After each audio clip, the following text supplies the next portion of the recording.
unahin natin itong kay Katunying o itong blankong listahan ng mga drug clear barangay. So, unahin na natin itong kay Mama Eden Santos. Game. Ang listahan na inilabas Ito, na game. ngayon ng Malacanang ang listahan ng mga drug-cleared barangay sa Pilipinas. Nako. Pero, tama nga ba ang datos na ibinigay ng Presidential Communications Office o PCO? Report mula kay Eden Santos. At nandito po yung ibang mga pangalan. Dito po. Ang angas, talagang, nandito ho yung mga pangalan. Ibibigay ko ho sa inyo yung mga pangalan.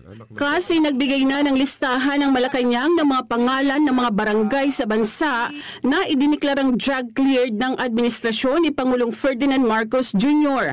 Sa press briefing sa Malacanang ay sinabi ni Presidential Communications Office Undersecretary Claire Castro na ngayon lang ibinigay ng Philippine Drug Enforcement Agency o PDEA ang nasabing listahan. So ibibigay ko na lamang sa inyong opisyal itong mga kopya. Nandito po yung sasabi yung mga barangay na nasasabi natin drug cleared, drug free.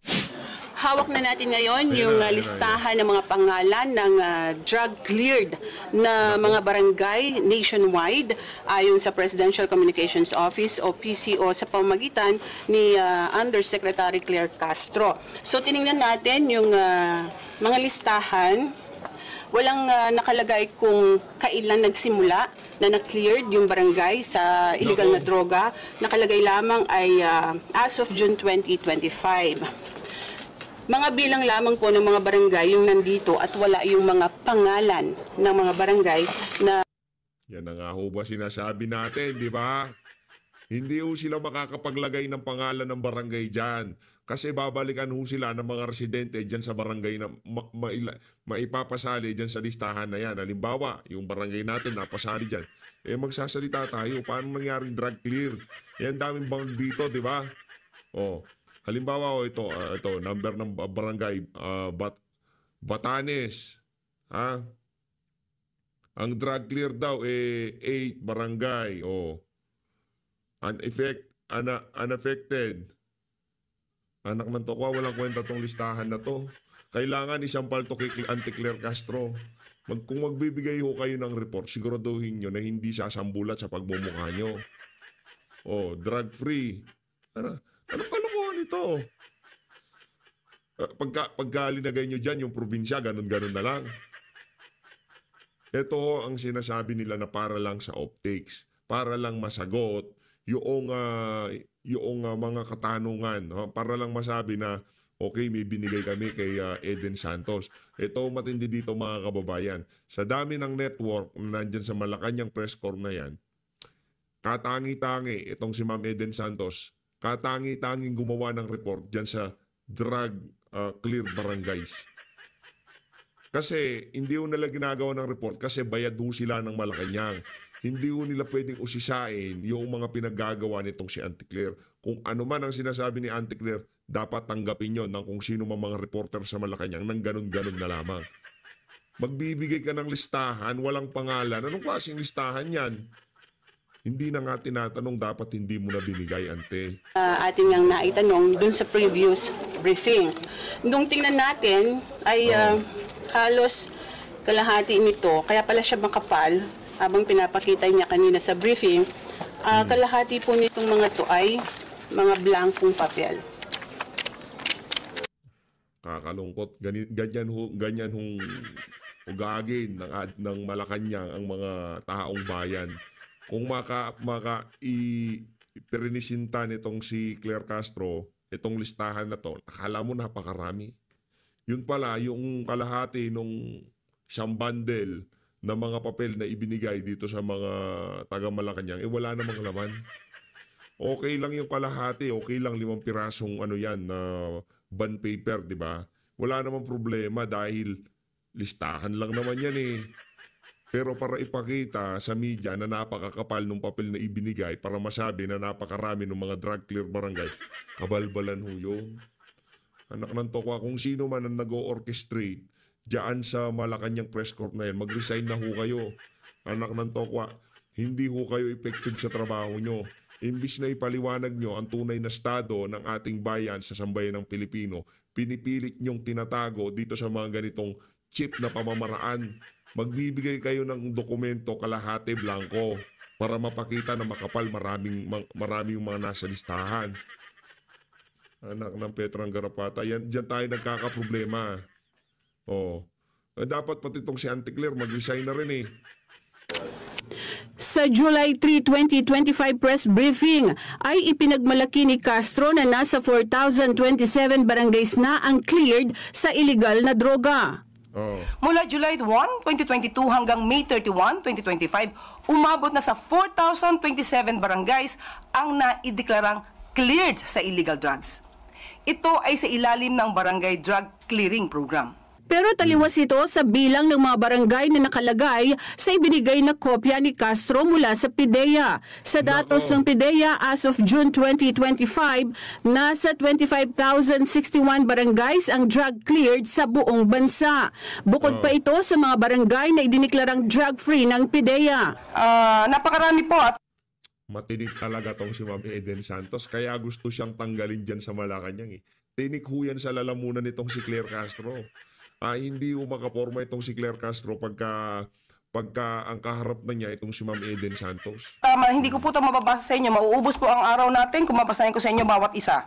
Ang tanong, saan kinuha ng PCO ang listahan ng 4,027 barangays na drug cleared? Eden Santos para sa Ganito ka sa amin, Ma'am Eden Santos. Ganito ka sa amin, heart ka sa amin. Yan, palakpakan natin itong si Ma'am Eden Santos. Kaya love na love ko yung reporter na yan. Kaya sa lahat ng reporter, wala ko tayong pakialam doon sa GMA. Naku, bayaran din ho yun. Yung taga ABS, bayaran din yung mga yan. Diba?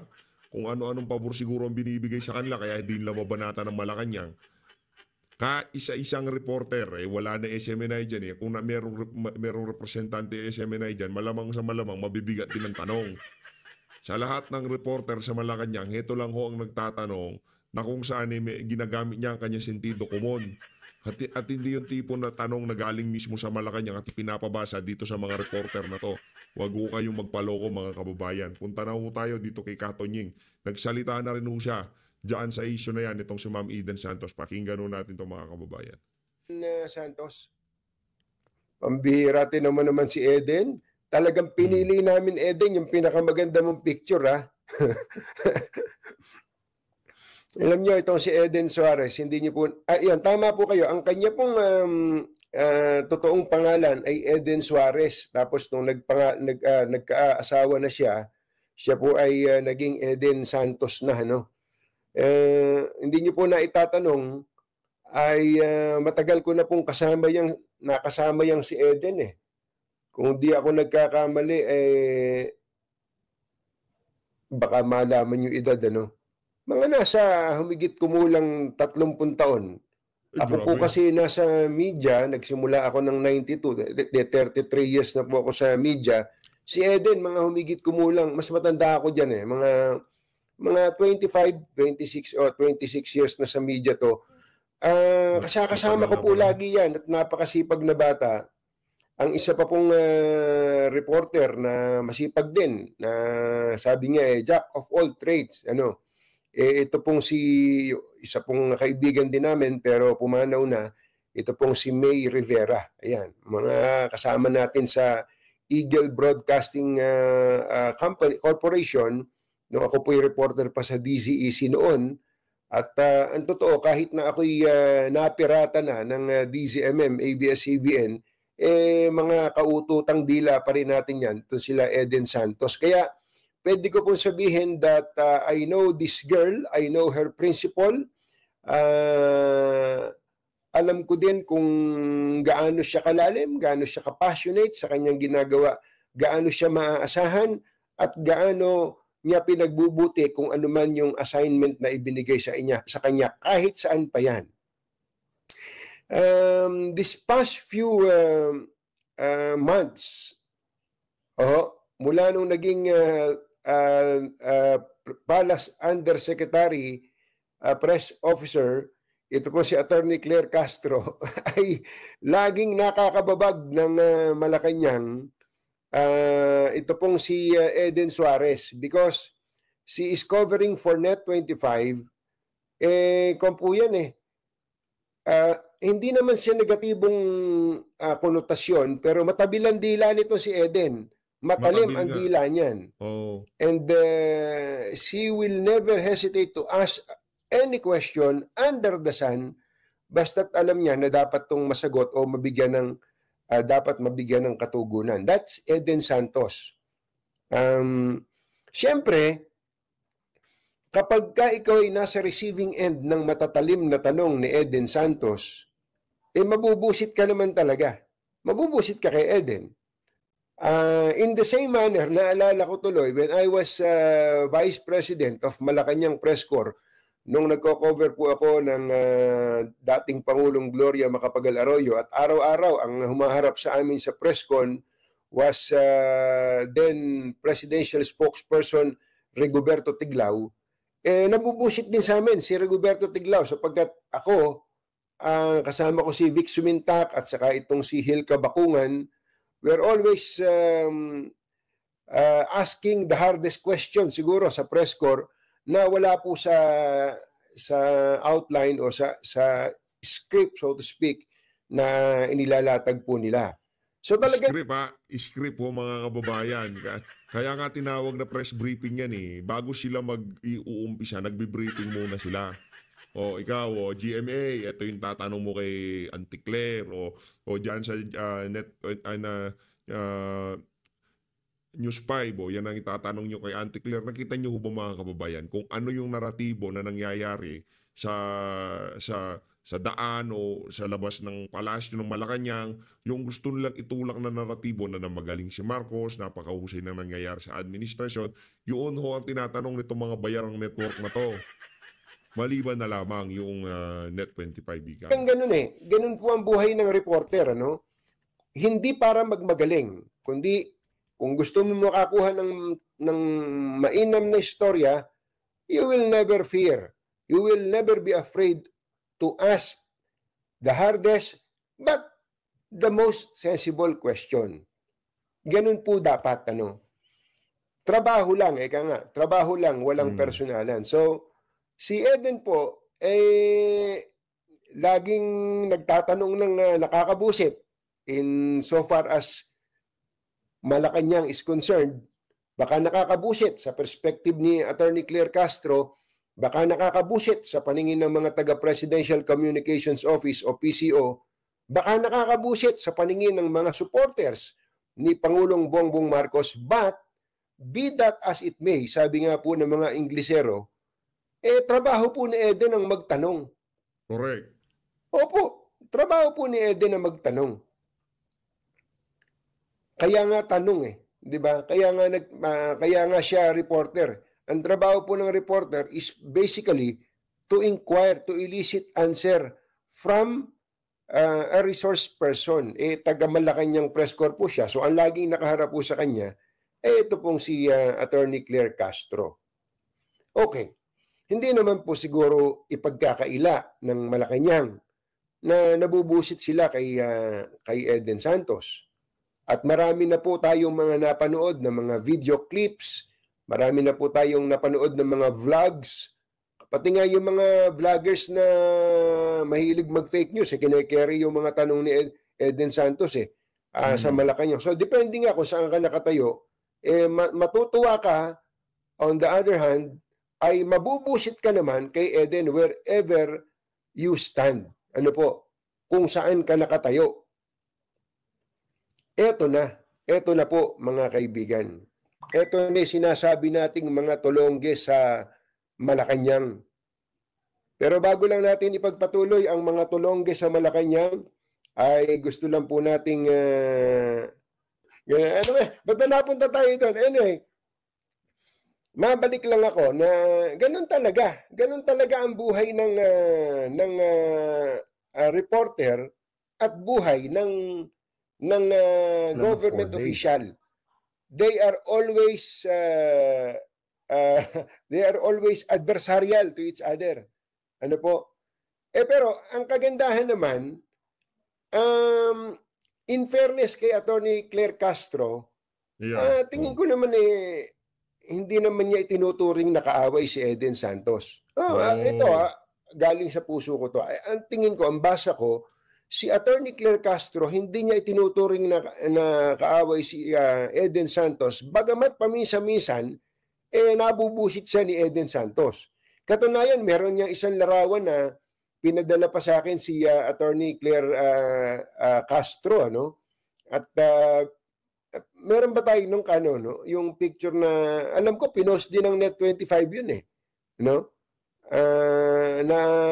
Ayan, tinan nyo na. Yan, oh. Naglalambutsingan pa naglalambutsingan. Tinan nyo na, Sino mag-iisip na magkababag sila? So tingin ko, between Claire Castro and Eden Santos, mayroon mang animosity every now and then ay hindi sila magkaaway. Kaya lang, may mga tulongges talaga sa Malacanang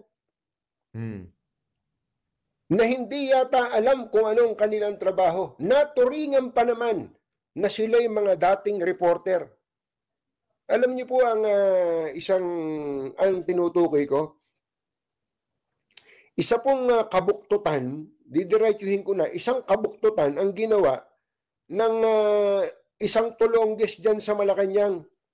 Ang pangalan po nung taong yan, ito alam ko nakasama ko ba sa coverage? Pero ako po kasi, when I was a reporter, nag-cover ako ng police beat, ng general assignment, ng PNP, ng Camp Aguinaldo, ng courts, ng Congress, ng Senate, ng Malacanang, ng sports, ng business.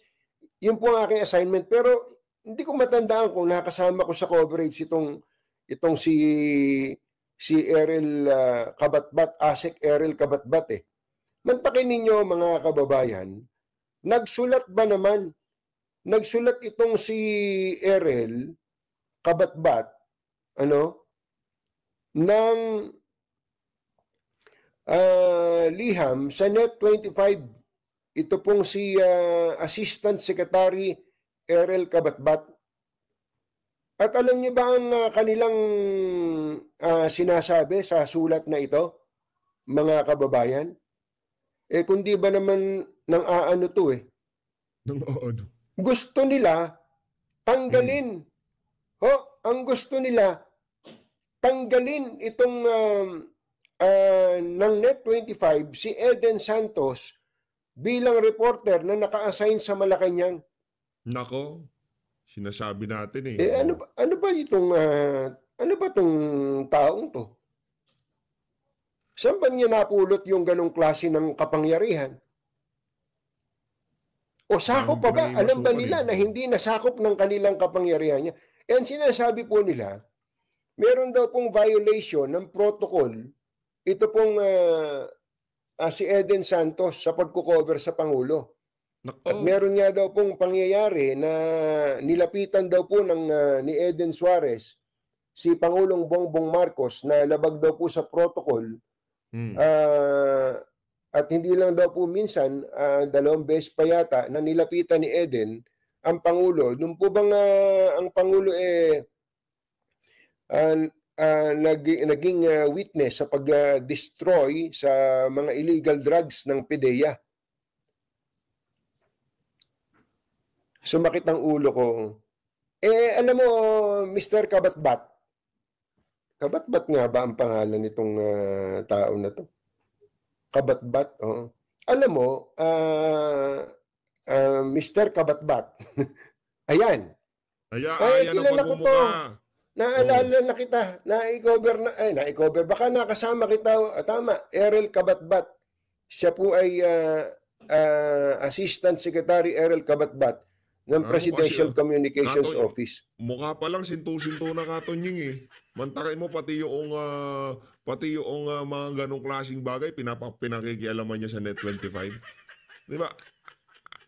Meron hong yan. Sa Net25 meron sila mga pulisiya diyan. Merong rules na sinusunod yung mga reporter nila diyan. Kung merong paglabag, hayaan niyo yung network na magparusa sa kanila pero para paghimasukan Alam nila kung itong si Ma'am Eden Santos talagang meron siyang linabag sa protocol. Ang lumapit itong si Marcos Jr., nakadalawang video na tayo dyan. Pinakita natin sa ating mga kababayan na hindi si Ma'am Eden Santos ang lumapit kay Marcos Jr.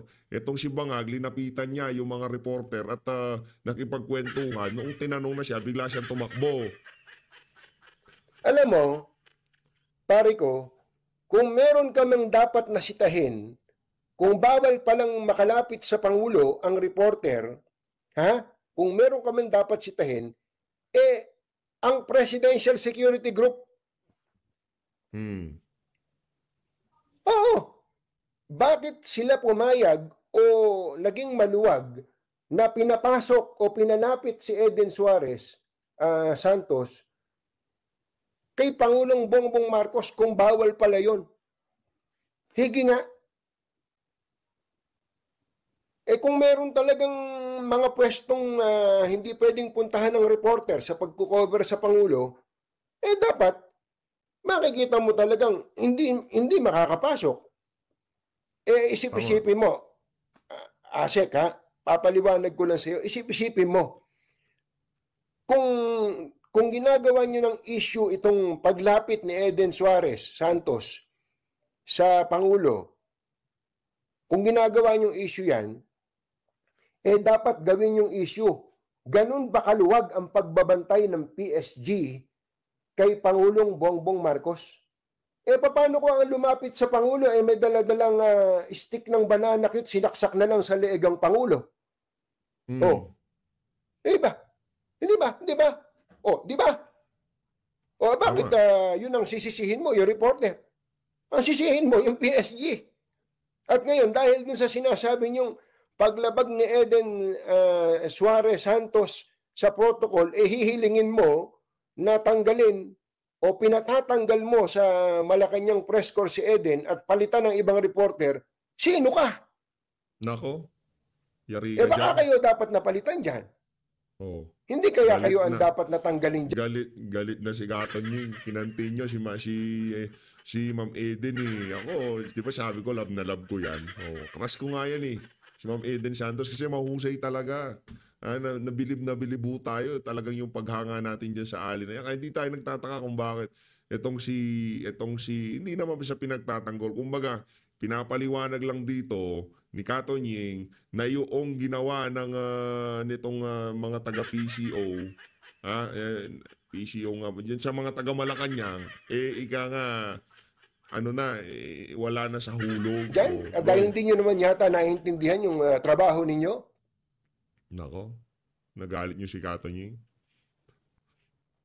Pambira itong... ano ba yan? Utos ba ni Secretary J. Ruiz sa iyo yan? Kaibigan? Kung utos sa iyo ni Secretary J. Ruiz yan, magsama kayo. Magsama kayong dalawa. Hindi nyo ba naiintindihan? Nag-cover ba kayo ng Malacanang Press? Naging bahagi ba kayo ng Malacanang Press Corps sa kasaysayan ng buhay ninyo?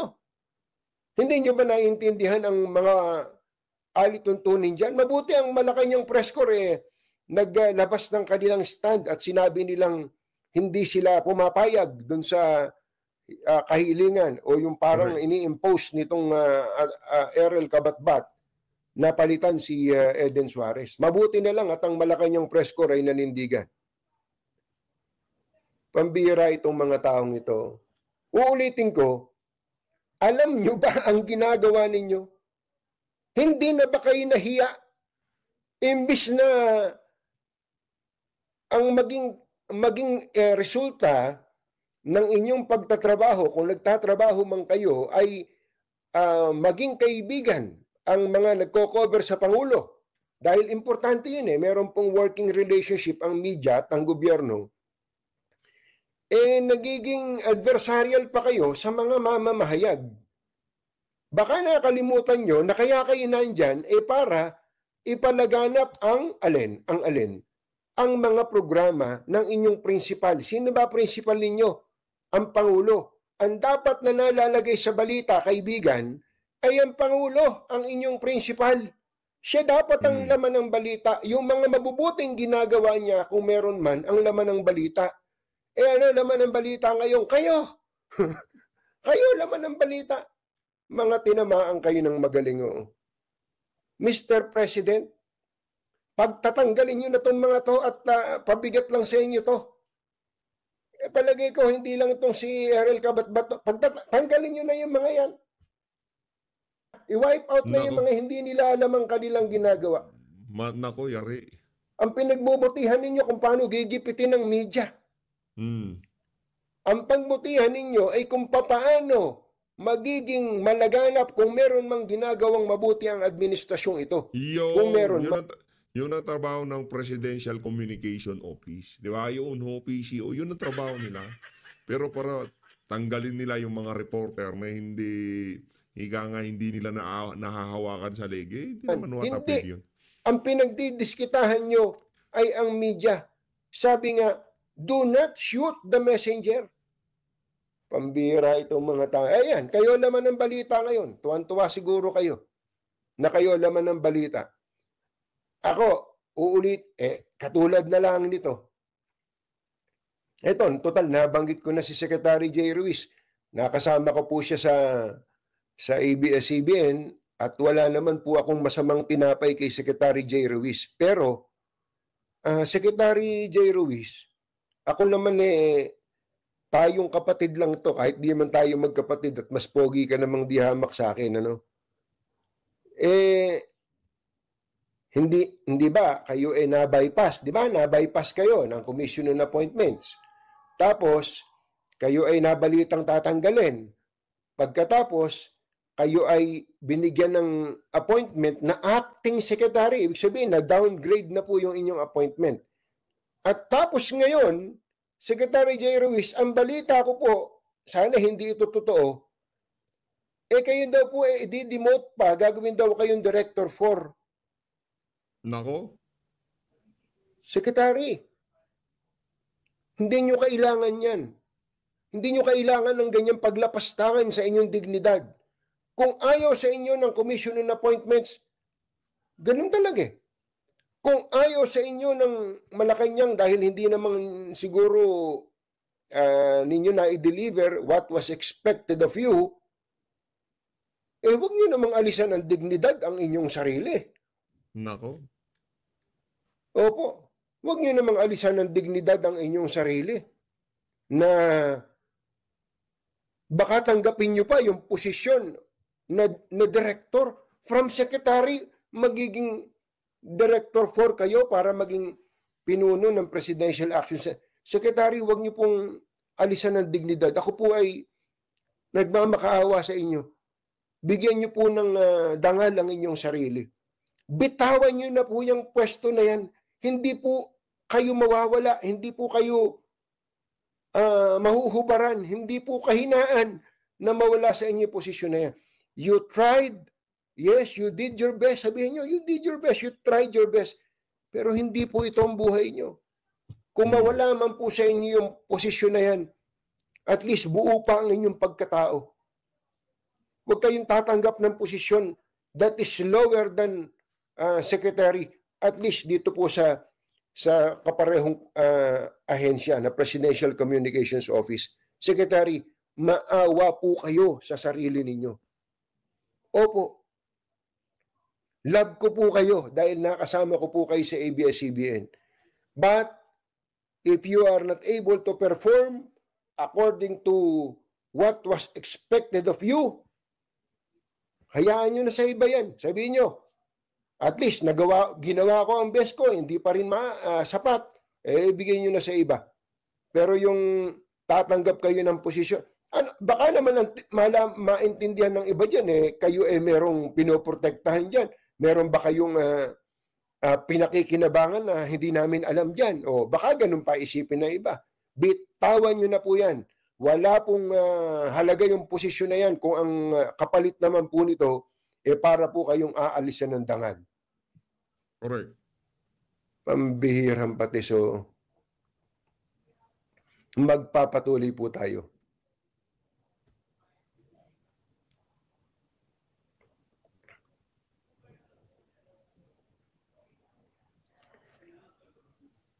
Eto. Ruth Rances, Tunying, hindi magandang basahin ang heading mo. Nilahat mo na. Ano ba yung heading ko? Patingin nga ano ba yung headline natin? Wala naman pangit siya. Oh, Patingin Malacanang nga, PCO. meron ba tayong, masyado naman kayong matampuhin. Mga balat sibuyas. Ayan, Katunying. Oh. Titingnan ko nga kung ano ba ang title nung show natin na yun. Oh, mga Tolongges sa Malacanang, PCO. Oh. Di ba? Ano sinasabi? Nilahat ko ba yan? Sabi ko, mga Tolongges sa Malacanang. Sinabi ko, lahat ng taga Malacanang, Tolongges. Bira. Magpapatuloy po tayo. Anyway, yun lang aking yun na nga mga kababayan, yun lang daw sabi nitong si Katonying. Di yun lang ho. Maraming salamat dito kay Katonying. Ano yan, veteranong